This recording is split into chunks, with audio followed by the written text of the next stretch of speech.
औज़ुबिल्लाहिमिनश्शैतानिर्रजीम बिस्मिल्लाहिर्रहमानिर्रहीम मालिक आबद सलाबान जमहूर की आवाज़ से आपसे मुखातिब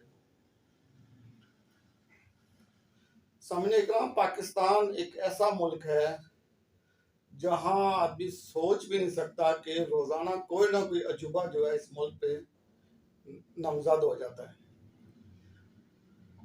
आप देखें कि इसाक डार साहब जो हैं वो 2016 में पीएम के जहाज पे बैठ के लंदन गए, फिर वापस आए नहीं। और जब वापस आए तो वो पीएम के जहाज पे ही वापस आए और एक इश्तिहारी थे पहले, उससे पहले, लेकिन जब वापस आए तो पीएम के ही जहाज पे वापस आए और वापस आके वो वज़ीर खजाना लग गए। इसी तरह शहबाज शरीफ साहब जो हैं उन पे फर्द जुर्म आयद हो रही थी और ऐसा लगता था कि इन पे अगले जो तारीख है उस पर फर्द जुर्म जब आयद हो जाएगी, लेकिन उस वक्त ये हुआ कि अदालत के जो जज थे उन्होंने कहा कि ये फोटोकॉपी मुझसे पढ़ी नहीं जा रही। और जब दूसरी तारीख दी गई कि ठीक है जी अगली तारीख को देखते हैं, तो जब अगली तारीख आई तो जब वो तारीख थी, ये जो 16 अरब का जो केस में इसकी बात कर रहा हूँ जिसमें मंसूर पकौड़े वालों दूसरों की बात की जाती है, तो हुआ यूं कि जज साहब को मैसेज दिया गया कि वो जनाब अली जिन पे 16 अरब पे की करप्शन का इल्ज़ाम है वो तो पाकिस्तान के वज़ीर आज़म का हल्फ उठा चुके हैं। तो फिर जज साहब ने कहा था कि जाओ जी वज़ीर आज़म साहब को मेरा सलाम कह दो। तो वो शख्स जो इस पाकिस्तान का सबसे पॉपुलर और सबसे बड़ा लीडर तस्वर किया जाता है, जिसकी काल पे पूरा पाकिस्तान जाम हो जाता था, इत्तेफाक देखें कि वो आज अटक जेल में है और उससे उसकी गिरफ्तारी पे कोई शख्स बाहर ही नहीं निकला। ये सब पाकिस्तान में अजूबे ही होते रहते हैं। और अब मुझे लगता है ये है मेरे भाइयों कि निगरान वज़ीर आज़म जो है उस पे भी हमारे मुल्क में एक नया अजूबा होगा। वो अजूबा ये होगा कि यूं तो बहुत सारे नाम गर्दिश कर रहे हैं, जिसमें हफीज शेख साहब का नाम है, जिसमें फवाद साहब का नाम है, जुल्फ़िकार मक्सी साहब का नाम है, और है जस्टिस जिलानी साहब का नाम है। तो जस्टिस जिलानी साहब जो जिसमें जिलानी साहब के रिश्तेदार हैं, जुल्फ़िकार मक्सी साहब जो हैं ये परवेज़ मुशर्रफ के दौर में वज़ीर आला बलूचिस्तान रहे, और जो हफीज शेख साहब जो हैं ये परवेज़ मुशर्रफ के दौर में, जरदारी साहब के दौर में, और फिर इमरान खान के दौर में ये 3 दफ़ा पाकिस्तान के वज़ीर खजाना रहे।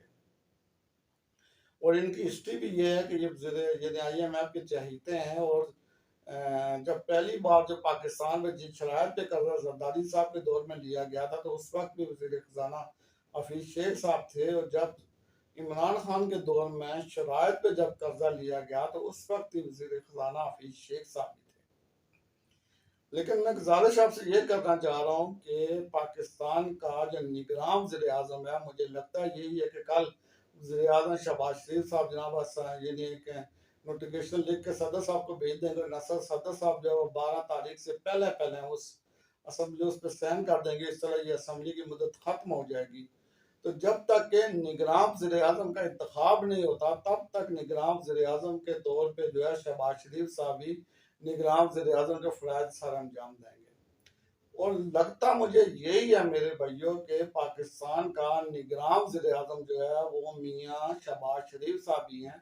और अगले 2 साल के लिए निगरान वज़ीर आज़म का जिस शख्स का इंतखाब किया गया है वो मियाँ शहबाज शरीफ साहब भी हैं। पहले सरदार साहब का, ख्वाजा आसिफ साहब का नाम आया था, शायद खान अब्बासी साहब का नाम आया था, लेकिन अब जो नाम फाइनल किया गया है, जो ये पेचगोइयाँ जो चल रही हैं, जो यूँ समझ लें कि जो खबर जो गर्दिश कर रही है वो ये है कि शहबाज शरीफ साहब ही निगरान वज़ीर आज़म के तौर पे 2 साल के लिए पाकिस्तान के लिए मुंतखब कर दिए जाएंगे। और वज़ीर ख़जाना के लिए हफीज शेख साहब का नाम लिया जा रहा है, क्योंकि इसहाक डार साहब जो है वो सेनेटर हैं, और कोई भी सेनेटर या कोई भी सरकारी अहदेदार जो है वो निगरान काबीना में शामिल नहीं हो सकता। इसलिए हफीज शेख साहब को वज़ीर ख़जाना बनाया जा रहा है और शहबाज शरीफ साहब जो हैं वो निगरान वज़ीर आज़म के तौर पे साल या 2 साल के लिए मुंतखब होंगे।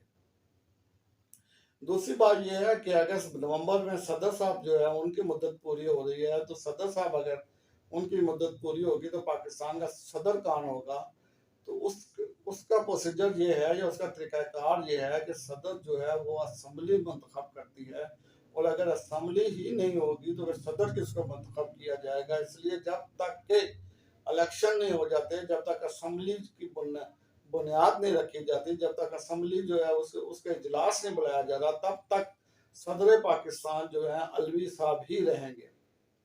और अगर खुदा न खास्ता अलवी साहब खुद इस्तीफा दे देते हैं और ज़ाती वजूहात की बना पे अगर वो चले जाते हैं, तो फिर कायम कायम सदर जो है वो साजिद संजरानी साहब होंगे, जो चेयरमैन सेनेट है।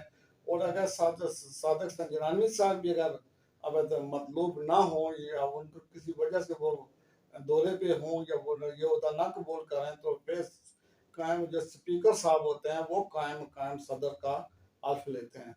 और ये जो स्पीकर साहब होते हैं ये भी उस वक्त तक स्पीकर हैं जब तक के नई असम्बली मुंतखब होके नए स्पीकर का इंतखाब नहीं कर लेती, तब तक आप देखेंगे स्पीकर साहब को, परवेज अशरफ साहब को सारे मराद दिए जाएंगे। इनको पूरी सिक्योरिटी भी स्पीकर वाली दी जाएगी। उन्हें जो स्पीकर के मराद होते हैं, जो स्पीकर की तनख्वाह आते हैं, वो भी इन्हें अदा की जाएगी जब तक के नए स्पीकर का इंतखाब नहीं हो जाता।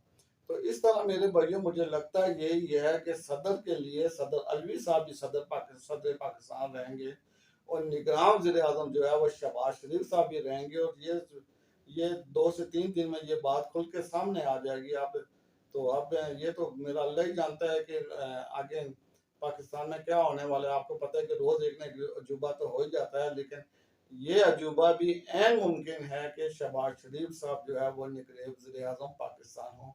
अल्लाह मेरा आप सबका हामी नासिर हो। अस्सलाम वालेकुम व रहमतुल्लाहि व बरकातहू।